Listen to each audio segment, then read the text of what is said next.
Powerslave, um dos grandes clássicos do Iron Maiden, discute muito sobre o Egito Antigo. A questão central é: o faraó pode morrer? É isso que nós vamos discutir no programa de hoje, que começa agora.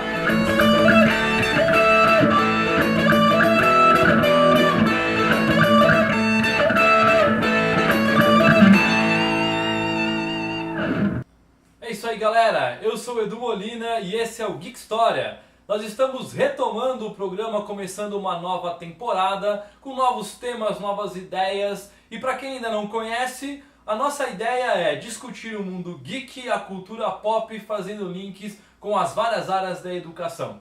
Se você já nos acompanhava, continue. Se você está começando agora, vamos seguir juntos nessa caminhada, buscando o melhor conhecimento. E no programa de hoje nós vamos falar sobre Powerslave. Já vamos começar o programa aqui quebrando tudo com Iron Maiden e um dos seus maiores clássicos, ou um dos seus grandes álbuns, para alguns o melhor álbum do Maiden. Independente de ser um dos grandes clássicos ou o melhor álbum ou não, o que Powerslave traz é aquela afinação entre o Bruce Dickinson e o Steve Harris, proporcionando ali, cara, para a banda um desenvolvimento do seu potencial ao máximo. É onde o Iron de fato começa a sua consagração como uma das grandes bandas de metal da história. Powerslave, que inclusive foi eleito pela revista Rolling Stone em 2017 como o 38º melhor álbum de metal da história. Então, cara, um álbum que tem Aces High, que vai discutir as batalhas aéreas na Segunda Guerra Mundial, 2 Minutes to Midnight, que vai falar um pouco sobre o relógio que marca o fim do mundo, e Powerslave, que discute um pouco o Egito Antigo. Cara, não tem como um álbum desse ser ruim. Então, se você não escutou, fica a dica, vai ouvir o Powerslave depois do programa. A música, ela vai trazer um pouco daquilo que o Egito tinha de melhor, ou a sua grande preocupação, a vida no pós-vida. Então a grande questão era: o faraó, ele é um deus, ele pode morrer? O Egito Antigo, ele é uma civilização que tem a teocracia como o elemento central de tudo aquilo que acontece. Então, se ele é um estado teocrático, quer dizer que eles vivem em função dos deuses. Eles vivem em função de fazer coisas boas na sua vida, para quando se apresentarem no tribunal de Osíris, eles serem pesados em igualdade ali o coração com a pena, e eles pudessem desfrutar do pós-vida numa boa. Então essa é a grande preocupação da vida do egípcio. E o faraó, diferente de outras civilizações, ele não era simplesmente um governante ou um representante dos deuses. Ele é o Deus encarnado, ele é um Deus que vive aqui na Terra. Então essa é a grande crença que o faraó tem, e essa, cara, essa é a grande questão que o faraó na música traz. Se eu sou um Deus, como que eu posso morrer? E aí a música discorre, né? O Bruce Dickinson era estudante de história quando compôs essa música, e ele traz elementos muito importantes de toda essa perspectiva da mitologia egípcia. Ele fala sobre Anubis, ele fala sobre o olho de Horus, ele fala sobre Osíris, deuses importantes em todo esse panteão dos deuses egípcios. O Osíris, por exemplo, ele é o primeiro deus a se sentar no trono dos deuses e governar sobre os outros. O Osíris era casado com a Ísis, né, que além de esposa era sua irmã, e eles governavam sobre os outros deuses.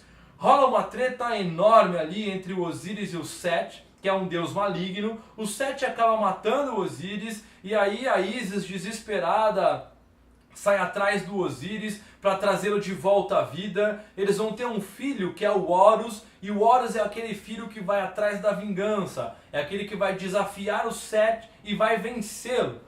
O Sete deixa uma marca ali no Horus, que é justamente uma porrada ali no olho que quebra o olho de Horus, e aí esse olho vai se juntar com pedaços do olho de um falcão.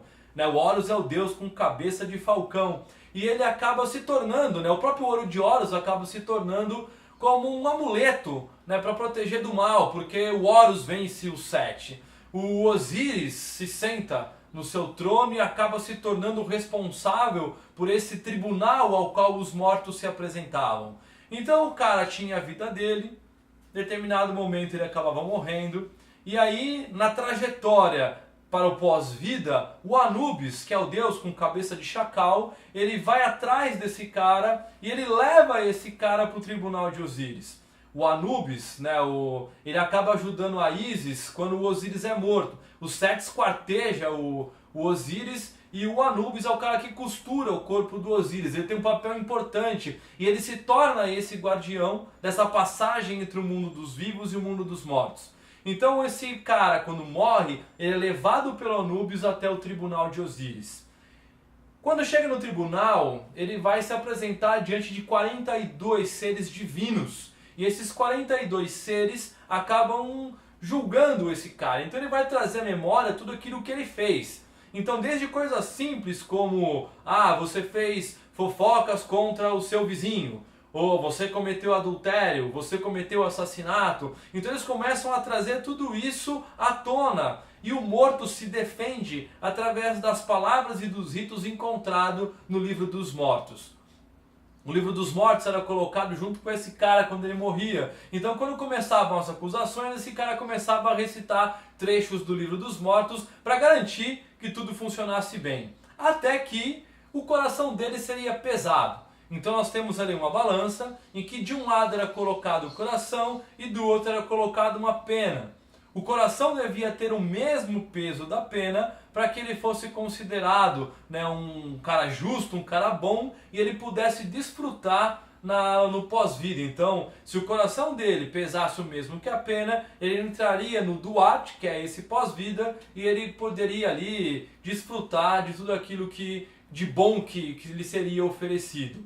Caso o coração pesasse mais do que a pena, viria ali um monstro com cabeça de crocodilo, o Emmett, e ele comeria a cabeça daquele cara e destruiria ele para sempre. Isso tocava o terror na galera. Então os caras procuravam fazer as coisas certas para poderem desfrutar desse pós-vida.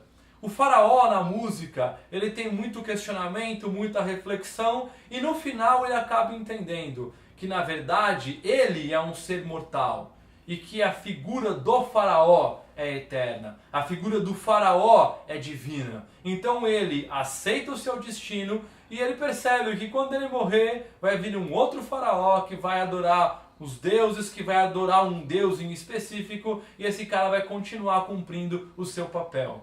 Esse faraó entende e aceita que na verdade ele é mais um peão no meio desse jogo dos deuses. Ele é mais uma peça que faz essa engrenagem girar.